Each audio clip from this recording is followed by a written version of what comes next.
l'avantage de faire des huiles, on a autant de profit à aller chercher dans la branche que dans le bois.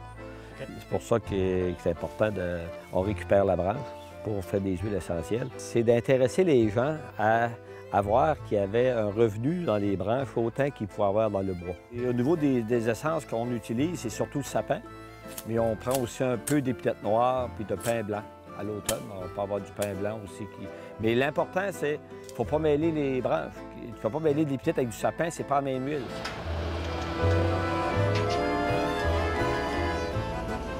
Pour être capable de récupérer l'huile, c'est ce type de branche-là, sa grosseur de branche-là.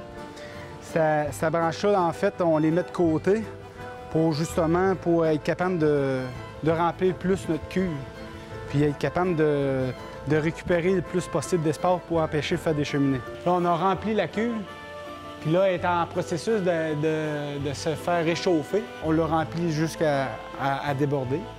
Fait que là, on attend qu'elle se refoule pour être capable de fermer le couvert. Fait que là, on est rendu à cette étape-là. On injecte présentement la vapeur dans la cuve. La vapeur ramasse les particules d'huile dans les branches. La vapeur et l'eau s'en vient dans le refroidisseur qui redevient en eau, et c'est là que ça se sépare. Fait que ce qui arrive, l'eau et l'huile se ramassent dans le fond de la cuve. Puis là, le niveau d'eau et d'huile va monter ensemble jusqu'à temps qu'ils atteignent le trop-plein qui est ici. Le trop-plein va retourner au bollard.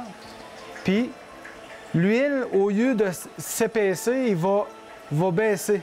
Elle va prendre plus de place que l'eau. Puis l'eau va s'éliminer tranquillement. Elle va descendre, elle va descendre. Quand on va être rendu dans l'entonnoir ici, ça va être là qu'on va venir récupérer l'huile.